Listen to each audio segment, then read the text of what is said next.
अस्सलामुअलैकुम वरहमतुल्लाहि वबरकातुहू। टुडे जो हमारा आज का टॉपिक है that is the royalty act 1990।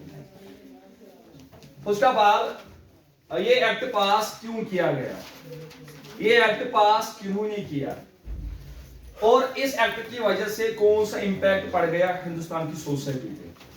First of all ये एक्ट पास किया उस वक्त की जो यहाँ पे कॉलोनियल गवर्नमेंट थी, ब्रिटिशर्स की government, Imperial Legislative Assembly।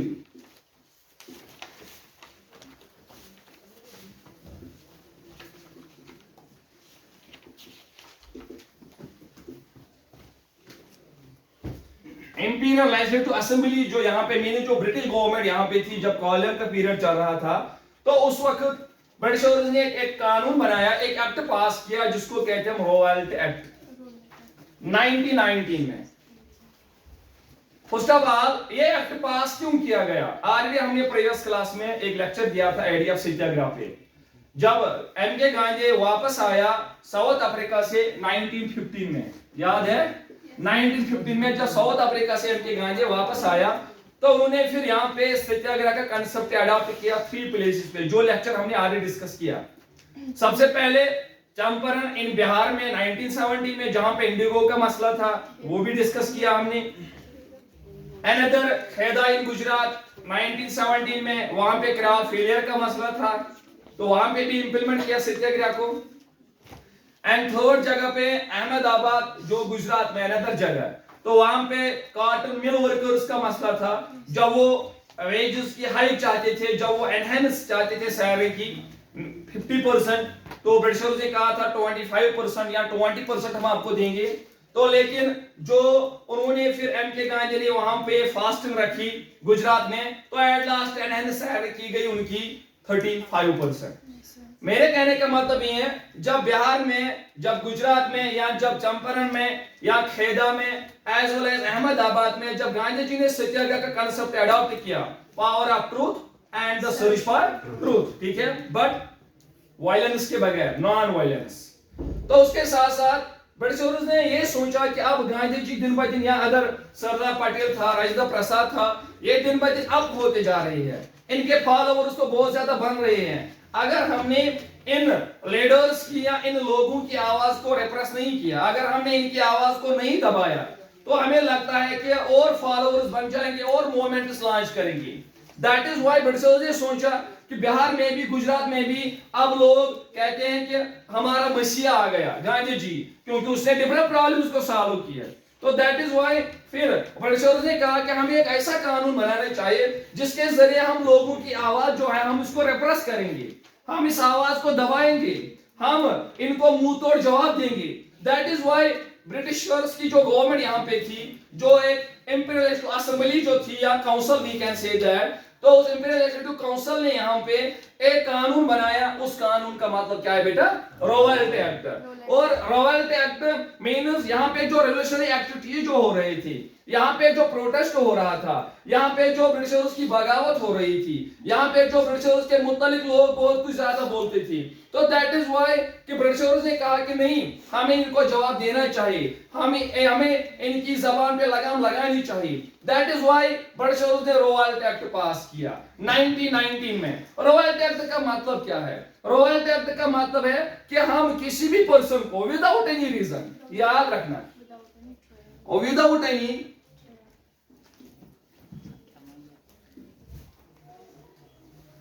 Any reason हम किसी भी पर्सन को कैद कर सकते हैं without A trial for 2 years। Royalty act का मतलब ये है कि हम किसी भी पर्सन को कैद कर सकते हैं विदाउट एनी रीजन 2 साल तक, और 2 साल तक उसकी कोई जमानत नहीं होगी, कोई बेल नहीं होगी, याद रखना। लेकिन हम उस पर्सन को कैद कर सकते हैं अगर किसी पर्सन ने, हिंदुस्तान की मैं बात कर रहा हूं, अगर किसी लीडर ने, अगर किसी आम सिटीजन ने हमारे खिलाफ कुछ बोला, हमारे कानून एक्सेप्ट नहीं किए, हमारे कानून की वायलेशन की, हमारे खिलाफ बगावत की, प्रोटेस्ट की, एहतजाज किया, या किसी लीडर ने लोगों को उकसाया, ठीक है, तो हम उस लीडर को, हम उस पॉलिटिकल लीडर को, हम उस सिटीजन को, हम इस आम पर्सन को कैद कर सकते हैं।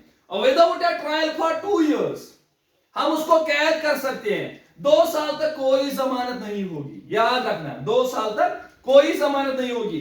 अगर किसी लीडर, फॉर एग्जांपल एम के गांधी ने सत्याग्रह का कंसेप्ट अडॉप्ट किया या एज वेल एज इंप्लीमेंट भी किया, तो फिर उसका मतलब ये है कि वो गांधी जी को भी कैद कर सकते हैं, क्योंकि अब रिवोल्ट एक्ट लाया गया। और इस रिवोल्ट एक्ट का मतलब यही था कि अगर किसी लीडर ने, किसी पर्सन ने हमारे खिलाफ कुछ बोला, हमारे कानून उसको एक्सेप्ट नहीं किया, हमारे खिलाफ उंगली उठाई, रिवोल्ट किया, लोगों को उकसाया किसी ने, तो हम उस पर्सन को, हम उस लीडर को कैद कर सकते हैं without A trial for 2 years। 2 साल तक हम उसको कैद करेंगे, कोई जमानत नहीं होगी।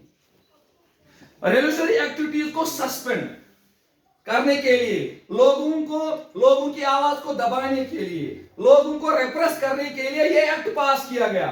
और तुझे पता है इस एक्ट का हायर क्लास में अनदर एक नाम है, that is called the black law. इसको हम ब्लैक लॉ या ब्लैक एक्ट के नाम से जाने जाते हैं, ब्लैक लॉ, ब्लैक एक्ट या लॉ भी कैन से। इसको ब्लैक लॉ भी कहते हैं, इसको ब्लैक एक्ट भी कहते हैं। किस एक्ट को बेटा? रिवोल्ट एक्ट को। अब आपको समझ आया? रिवोल्ट एक्ट का मतलब ये है हम किसी को भी कैद कर सकते हैं without a trial for 2 years, कोई जमानत नहीं होगी। लेकिन वो पर्सन अगर किसी ने हमारे खिलाफ कुछ बोला, कानून एक्सेप्ट नहीं किया। जब ये एक्ट पास किया गया 1990 में, जब ये एक्ट पास किया, इंपीरियल लेजिस्लेटिव काउंसिल या यहाँ की जो कॉलोनियल गवर्नमेंट थी, यहाँ का जो ब्रिटिश पार्लियामेंट था, जब उन्होंने एक एक्ट पास किया, तो मीन्स अब लोगों का जो सिस्टम था, लोगों का जो फ्रीडम ऑफ स्पीच जिसको हम कहते हैं, फ्रीडम ऑफ स्पीच तो राइट नहीं थी उस वक्त, लेकिन जो बोलने का जो हक था, जो बोलने की आजादी थी, उस पर बैन लगाई गई। अब कोई पर्सन कुछ नहीं बोल सकता था ब्रिटिशर्स के खिलाफ, कोई पर्सन अब बगावत नहीं कर सकता था, कोई पर्सन अब रिवोल्ट नहीं कर सकता था। अगर कोई अब फॉर एग्जाम्पल कहां करे प्रोटेस्ट या क्या रिटर्न कतन वरियन 2 साल तक उसकी जमानत नहीं, कोई बेल नहीं होती थी। तो जहां एम के गांधी एक ऐसा पर्सन था, एक ऐसा लीडर था जो लोगों का मसीहा था उस वक्त, उसने इस एक्ट के खिलाफ आवाज उठाई। किसने बेटा? एम के गांधी ने। क्या आपने एक्ट, ये ब्लैक कानून, ये काला कानून आपने क्यों लाया? आपने इंप्लीमेंट क्यों किया? आपने कानून क्यों बनाया? क्या हमें बोलने का हक नहीं है? क्या हम एहतिजाज नहीं कर सकते हैं? क्या हम रिवोल्यूशनरी एक्टिविटीज नहीं कर सकते हैं? क्या हम कुछ नहीं बोल सकते हैं? अगर आप हमें किल करोगे, अगर आप मारपीट करोगे, अगर आपके कानून की वजह से हमें जुल्म हो रहा है, क्या हमें बोलने का हक भी नहीं है? तो दैट इज व्हाई एम के गांधी जो था, इस एक्ट के खिलाफ गांधी जी ने एक स्ट्राइक की कॉल दी 6 अप्रैल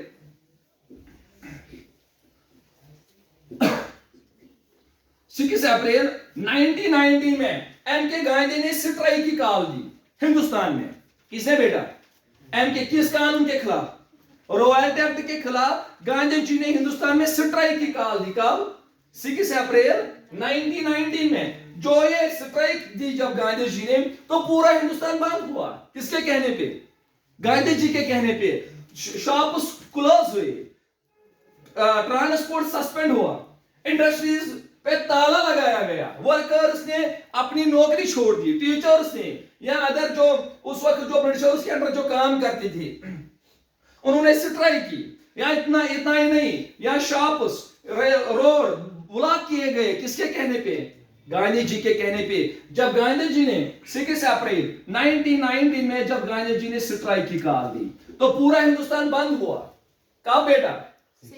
स्ट्राइक क्यों दी? जरा मुझे बोलो। अगेंस्ट किस एक्ट के खिलाफ? आपने एक्ट क्यों लाया? क्या हमें कुछ बोलने का हक नहीं है? क्या आप हमें मारोगे, किल करोगे, या आप हमें फॉर एग्जांपल हमारी आवाज को दबाया जा रहा है? इस एक्ट के खिलाफ एम के गांधी ने यहां पे स्ट्राइक की कॉल दी और पूरा हिंदुस्तान बंद हुआ। रोड गए बंद करना, ट्रांसपोर्ट को सस्पेंड, रेलवे, और इतना ही नहीं, जो इंडस्ट्रीज में वर्कर जो काम कर रहे थे वो भी निकल गए, इंडस्ट्रीज गई बंद। वजह ज्यादा बिल्कुल एज पर जो गांधी जी ने स्ट्राइक की कॉल दी, तो पूरी स्ट्राइक हुई पूरे हिंदुस्तान में।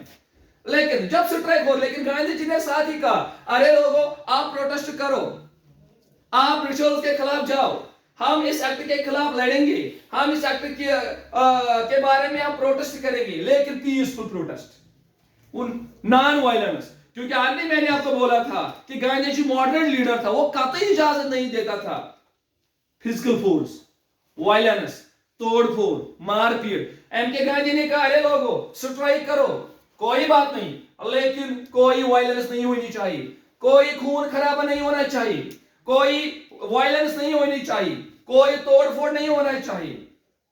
जब स्ट्राइक की कॉल दी 6 अप्रैल को, तो एक ऐसा पीरियड आया, याद रखना 10 अप्रैल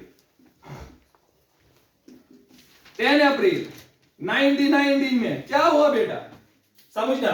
जब सबसे ज्यादा जब एम के गांधी ने जब स्ट्राइक की कॉल दी, तो उस वक्त सबसे ज्यादा अगर हम बात करेंगे, इस स्ट्राइक का असर पंजाब एंड अमृतसर पे पड़ा। किस पे बेटा? पंजाब एंड अमृतसर। पंजाब, ये समझना मेरी बात। तो यहां पे इस स्ट्राइक का पूरा असर पड़ गया। इस पंजाब ने उतना प्रोटेस्ट किया, उतनी स्ट्राइक की, और किसी अदर स्टेट्स ने भी किया, लेकिन ज्यादातर कहां पे बेटा? पंजाब में। तो जब यहां पे स्ट्राइक हो रही थी, समझना मेरी बात, तो इस स्ट्राइक के दौरान 10 अप्रैल को 2 लीडर्स को अरेस्ट किया गया, जो आपके बुक पे नहीं है।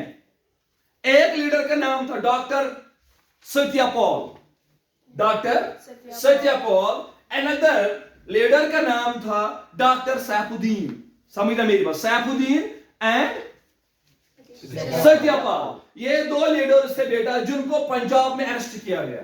किन्होंने किया अरेस्ट? ब्रिटिशर्स ने, बिकॉज ये आगे आगे थे, ऑलरेडी रोवल एक्ट पास किया गया था। आप कुछ नहीं बोल सकते हो, आप हमारे कानून के खिलाफ नहीं जा सकते हो, आपको हमारा कानून एक्सेप्ट करना पड़ेगा। अगर आपने वायलेंस की, अगर आपने प्रोटेस्ट किया, अगर आपने हमारे कानून को एक्सेप्ट नहीं किया, तो हम आपको कैद करेंगे without a trial for 2 years. और यहाँ पे पंजाब में 2 प्रोमिनेंट लीडर्स जो लोगों के मीन्स इंसान लकन ब्रोड बंटर्स, एक सैफुद्दीन, अनदर पर्सन का नाम सत्यापाल। इन 2 पर्सन्स को, इन 2 लीडर्स को अरेस्ट किया। जब इनको अरेस्ट किया गया, तो लोग, अब समझना मेरी बात, 10 अप्रैल को, तो उस वक्त जो वहां का जो सरबराह था, वो उसके पास गए, जो ब्रिटिशर्स का ऑफिशियल थे, उनके पास गए, हमारे लीडर्स को छोड़ो। किन लीडर्स को? डॉक्टर कौन? सैफुद्दीन एंड सत्यापाल। कहां के लोग गए? Punjab, means we can say that Amritsar के लोग ये गए उसके पास, ऑप्शंस के पास, कि हमारे लीडर्स को छोड़ो, हमारे लीडर से कस गलती कर, क्या हमें पीसफुल प्रोटेस्ट करने का इजाजत नहीं है? क्या हम कुछ नहीं बोल सकते हैं? क्या हमने कुछ तोड़फोड़ किया? क्या चलाया गोली, ऐसा मारपीट, क्या ऐसा तोड़फोड़? लेकिन ये लीडर्स आए याद रावण किया, उसके बाद नहीं, समझना मेरी बात। अच्छा, जब ये ऑफिसर्स के पास गए, तो जब इन्होंने कहा कि हमें अपने 2 लीडर चाहिए जो आपने कैद किए विदाउट एनी रीजन, तो वहां से गोली चलाई गई, वहां से गोलियां चलाई गई। आपको मेरी बात समझ, क्या चलाई गई?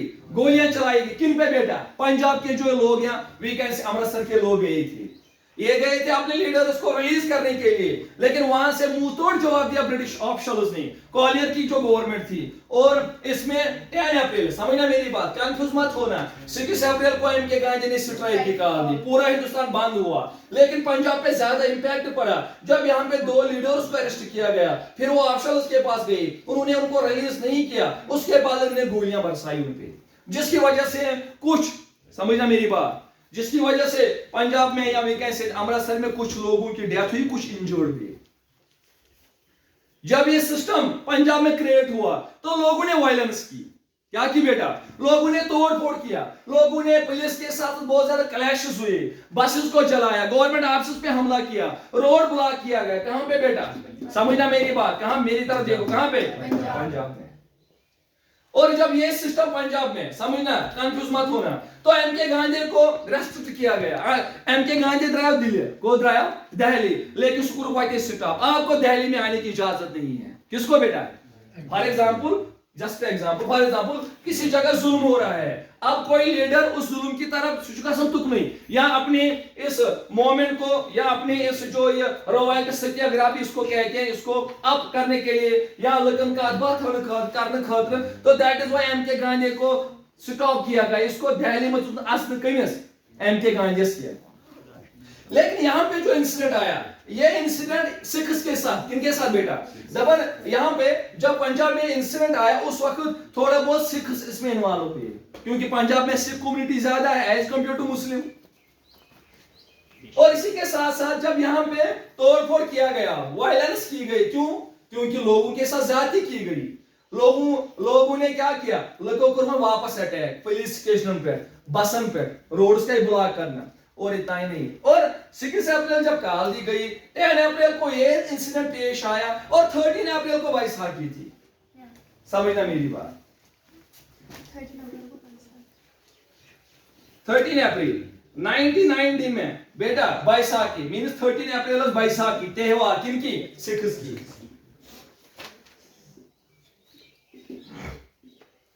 समझना, जिस तरह हमारी एक त्योहार होती है that is Eid, Eid ul Fitr and Eid ul Adha. आपको मेरी बात समझ आ रही है? या फॉर एग्जांपल जिस तरह दिवाली है, जिस तरह दशहरा है ना बेटा, इसी तरह सिख्स की एक त्योहार, एक मशहूर त्योहार celebration that is the Baisakhi. किनकी बेटा, सिख्स की। लेकिन 10 अप्रैल को ताजा जख्म है ना किनको, सिख्स को, क्योंकि इनके ऊपर गोलियां चलाई गई। क्यों, ये बोल रहे थे कि लीडर्स को रिलीज करो, तो वहां से गोलियां चलाई गई, तो ये जख्म ताजा है। और 10 अप्रैल के बाद जब 13 अप्रैल आया, तो यहाँ पे ये 13 अप्रैल को बैसाखी का दिन था। और ऑलरेडी ये बैसाखी तो मुस्लिम्स की नहीं है, ये बैसाखी किनकी थी, सिख्स की ऑटोमेटिक। तो लेकिन ये जो 13 अप्रैल की जो ये बैसाखी ये जन त्योहार ये बनावन जलियांवाला बागस में। कहां बेटा, जलियांवाला बाग में। समझना मेरी बात, ये जिस तरह हम ईद नमाज पढ़ने के लिए ईदगाह जाते हैं, जिस तरह हम जुमा की नमाज के लिए जामे मस्जिद जाते हैं मस्जिद में, तो इसी तरह ये जो बैसाखी ये त्योहार उस वक्त ये जो अमृतसर पंजाब ये बैसाखी कहां पे सेलिब्रेट करते थे, जलियांवाला बाग में। लेकिन एक बात समझना मेरी बात, जब यहाँ पे 10 अप्रैल को, समझना 10 अप्रैल को जब यहाँ पे इंसिडेंट पेश आया, जब फिर लोगों ने वायलेंस की, क्यों गोलियां चलाई गई इन पे 10 अप्रैल को, तो इस वायलेंस के बाद जब वायलेंस ज्यादा हुई पंजाब में, तो यहाँ पे ब्रिटिशर्स ने या कोलियन गवर्नमेंट जो यहाँ पे थी, ब्रिटिशर्स की जो गवर्नमेंट थी, उन्होंने मार्शल लॉ बनाया था। क्या बनाया था बेटा, मार्शल लॉ। मार्शल लॉ की जो कमांड वो जनरल डायर के हाथ में दी गई। किसके हाथ में बेटा, जनरल मार्शल लॉ की कमांड जनरल डायर के हाथ में दी गई।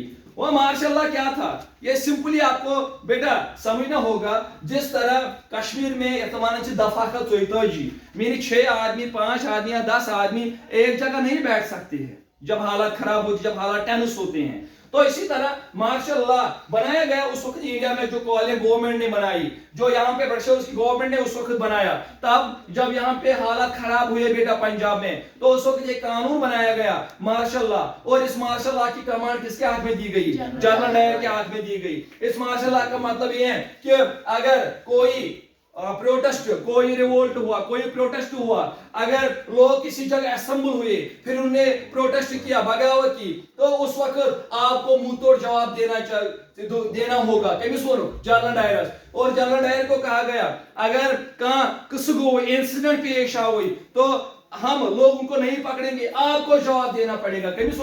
General Dyer. अगर लोगों ने कुछ वायलेंस की, लोगों ने तोड़फोड़ किया, लोग किसी जगह असेंबल हुए, फिर उन्हें प्रोटेस्ट किया, हमारे कानून उसको एक्सेप्ट नहीं की, या वायलेंस गई भी है, हम लोगों को नहीं, हम आपको जवाब देना पड़ेगा। दैट इज व्हाई यही मार्शल लॉ की कमांड जनरल डायर के हाथ में दी गई। लेकिन अब जब 13 अप्रैल आया, यहाँ पे बैसाखी का दिन था, और ये बैसाखी जो सिख कम्युनिटी वाले ये कहां पे सेलिब्रेट करते थे, जलियांवाला बाग। आपको मेरी बात समझ आ रही है? और ये सारे गए इस जलियांवाला बाग में। लेकिन हिस्टोरियन ने फरमावन कि मैक्सिमम लोग ऐसे थे इस बैसाखी जो सेलिब्रेशन हो रही थी इनसाइड द जलियांवाला बाग, और मैक्सिमम ऐसे लोग थे सिख कम्युनिटी वाले जिन लोगों को पता नहीं था कि मार्शल लॉ इंपोज करना क्या बेटा, या ना पंजाब में इंपोज करना। दो दैट इज व्हाई लोगों को मैक्सिमम ऐसे जो सेलिब्रेशन पर्पस के लिए गए थे यहाँ पे लोग, और बैसाखी बनाने के लिए कहां पे बेटा, जलियांवाला बाग में। लेकिन हिस्टोरियंस कहते हैं कि इस जलियांवाला बाग में मैक्सिमम पॉपुलेशन ऐसी थी जिनको पता नहीं था कि मार्शल लॉ बनाया, जिनको पता नहीं था मार्शल लॉ इंपोज किया गया, और लेकिन वो सेलिब्रेशन पर्पस के लिए गई थी। लेकिन हिस्टोरियंस बोलते हैं कि इस बैसाखी के दिन इनसाइड जलियांवाला बाग में कुछ लोग ऐसे थे, मेजॉरिटी उनकी थी जो सेलिब्रेशन पर्पस के लिए गई थी, जो त्यौहार को सेलिब्रेट करने के लिए गए थे, जो बैसाखी की सेलिब्रेशन के लिए गए थे, और मैक्सिमम लोग ऐसे थे जिनको पता नहीं था कि मार्शल लॉ इंपोज करना, जिनको पता नहीं था कि जनरल डायर के हाथ में कमांड थी, और कुछ लोग ऐसे भी थे understand what is meant by martial law. और लेकिन इस इनसाइड जलियांवाला बाग में और सारे लोग आए, ये सेलिब्रेशन कर रहे जिस तरह हम ईद के दिन कर रहे हैं, और ये अपने दिल जान लगे सेलिब्रेशन करन। लेकिन इनसाइड पार्क कुछ ऐसे लोग थे इन सिक्स में जो सेलिब्रेशन पर्पस के लिए नहीं, वो प्रोटेस्ट पर्पस के लिए गए थे। किस पर्पस के लिए? समझना मेरी बात बेटा। इनसाइड जलियांवाला बाग में मेजॉरिटी उनकी थी जो सेलिब्रेशन पर्पस के लिए गए थे, हमारी त्यौहार है, वो अपनी रिलीजन के हिसाब से गए थे, और उनको बेचारों को यह पता भी नहीं था कि मार्शल लॉ इंपोज करना। लेकिन इन्हीं सिक्स में से कुछ ऐसे पर्सन थे जो सेलिब्रेशन के साथ साथ किस पर्पस के लिए गए थे? प्रोटेस्ट के लिए। हम प्रोटेस्ट करेंगे कि हमारी सिख कम्युनिटी के साथ जाति क्यों हुई पंजाब में ऑन 10 अप्रैल या रोवल्ट एक्ट के खिलाफ, और लोग सेलिब्रेशन कर रहे हैं। और इसी के साथ साथ कुछ सिख खड़ा हुए जलियांवाला बाग में, उन्होंने प्रोटेस्ट किया अगेंस्ट रोवल्ट एक्ट के खिलाफ, अगेंस्ट उनके खिलाफ कि अगर हम अपने लीडर्स पर्पस के लिए, लीडर्स को रिलीज करने के लिए अगर हम इनके पास गए 10 अप्रैल को, तो इन्होंने गोलियां क्यों चलाई? हमारे बहुत ज्यादा लोग शहीद हुए, आपको मेरी बात की। तो दैट इज व्हाई इन्होंने इस इनसाइड पार्क में कुछ तो सेलिब्रेशन कर रहे थे जिस तरह हम कर रहे हैं, लेकिन कुछ कुछ तो लोग ऐसे थे जिन्होंने सेलिब्रेशन के साथ साथ प्रोटेस्ट किया inside park, inside Jallianwala Bagh में। लेकिन जनरल डायर को कहा गया, यार खबरदार, अगर कोई वायलेंस हुई, कोई प्रोटेस्ट हुआ, कोई मसला खड़ा हुआ, अगर हमारे कानून की वायलेशन की गई, आपको जवाब देना पड़ेगा। That is why martial law की कमांड किसके हाथ में दी गई? तो जनरल डायर ने अपने फोर्सेस को लगा रखा था आउटसाइड द पार्क, यहां गेट के बाहर आटो में, क्योंकि असेंबलस लग गई ऑलरेडी, क्या बेटा असेंबल, और लोग जमा थे, और ये आराम से फोर्सेस बैठ रहे थे और देख रहे थे सेलिब्रेशन। लेकिन जब इक्का दुक्का, जब कुछ पर्सन खड़ा हुए इस पार्क में, जब उन्होंने प्रोटेस्ट किया अगेंस्ट ब्रिटिशर्स के खिलाफ, अगेंस्ट इस रोवल्ट एक्ट के खिलाफ, अगेंस्ट इस सिस्टम के खिलाफ, जब पंजाबी इंसिडेंट पेश आया, हमारे साथ ज्यादती क्यों हुई, तो जब वो खड़ा हुए उन्हें प्रोटेस्ट किया, तो जनरल डायर को ऑलरेडी कहा गया कहीं तो वायलेंस गसी गसिन, कहां प्रोटेस्ट गसी गसुन, ये तो लोग जमा गए तक उसने कोई दे एहतजाज गसुन। और जनरल डायर ने जब देखा कि लोग खड़ा हुए पार्क में, जनरल डायर ने फोर्सेस को हुक्म दिया, आ जाओ जाओ सारे इनसाइड द जलियांवाला बाग, और ऑल एंट्रीज बंद किए गए और अंधाधुंध गोलियां चलाई गई। अब उन पे भी बेटा जो सेलिब्रेशन पर्पस के लिए गए थे, अब उनको वो भी इस दलदल में फंस गए। एक तो जो प्रोटेस्ट पर्पस के लिए, और वो बेचारे भी इस दलदल में फंस चुके, इस गोलाबारी में फंस चुके इनसाइड द जलियांवाला बाग, जो किस पर्पस के लिए गए थे? सेलिब्रेशन पर्पस के लिए। और जब अंधाधुंध गोलियां चलाई गई, और इस इनसाइड जलियांवाला बाग में बेटा आज भी है वेल इनसाइड जलियांवाला आज भी मौजूद है, वहां पे आज भी गोलियों के निशानात हैं दीवारों पे, और वेल भी एक है। और जब गोलियां चलाई गई प्रोटेस्टर्स पे, एज वेल एज उन पे जो सेलिब्रेशन पर्पस के लिए गई थी, और कुछ लोग ऐसे थे जिन्होंने वेल में छलांग मारी, शायद बचो से थे पॉइंट वेलस मज, और कुछ लोग उसी में फंस गए और तुम तमे से, कुछ तो गोलीबारी की वजह से, कुछ तो फायरिंग की वजह से कुछ लोगों की डेथ हुई, और कुछ लोग इनसाइड जो ये वेल है उन्होंने उसी में छलांग मारी, फायरिंग तुम लगो वेलस मज वोट किया तमे से। और नियर अबाउट एज पर हिस्ट्री वेरी गसन, लेकिन तब भी मैं बात मोस्ट अप्रोप्रिएट बुकन पे कि 379 persons were killed inside the Jallianwala बाग। 319 नफर मारे कते जलियांवाला बागस मज। वो किस पर्पस के लिए गए थे? बैसाखी के लिए कुछ ने लोगों ने प्रोटेस्ट किया, और 1000 वर इंजर्ड, और 1000 में किसी बुक पे लिखा है 1500, कुछ बुक पर लेकिन 62 नफर गए जख्मी। लेकिन मूल क्या 379 लोगों की डेथ हुई। मोस्ट अप्रोप्रिएट बुक्स पे यही लिखा है, कुछ पर नफर तो ज्यादा या कम, लेकिन एज पर most appropriate 379 persons were killed inside the Jallianwala Bagh, और नियर अबाउट 1000 उसमें लोगों की या से ये इंजर्ड के 1000 मस खालत, कुछ बुक पर लेकिन 62, कुछ 1400, कुछ 1500, और 1000 उसमें। और बेटा ये जो इंसिडेंट आया, इसी को हम जलियांवाला बाग मैसेकर कहते हैं। आपको भी जो आपका क्वेश्चन भी है, Jallianwala right a short note on Jallianwala Bagh massacre, और यही है ऑन 13 अप्रैल 1919 में जलियांवाला बैसाखी थी। तो इस बैसाखी के पर्पस के लिए वो जलियांवाला बाग में गए थे सेलिब्रेशन के लिए, कुछ तो प्रोटेस्ट पर्पस के लिए गए थे। अब बेटा समझे मेरी बात। अब जब ये इंसिडेंट पेश आया, जलियांवाला बाग इंसिडेंट जो पेश आया, जब 379 पर्सन जब इनकी डेथ हुई और थाउजेंड्स में लोग इंजर्ड हुए, उसके बाद क्या हुआ, पूरे हिंदुस्तान में वायलेंस हुई, लोग सड़कों पे निकले, लोगों ने तोड़फोड़ किया, लोगों ने buses, government office, police station, police के साथ बहुत ज्यादा क्लैशेस हुए और बहुत ज्यादा वायलेंस हुई आफ्टर द जलियांवाला बाग।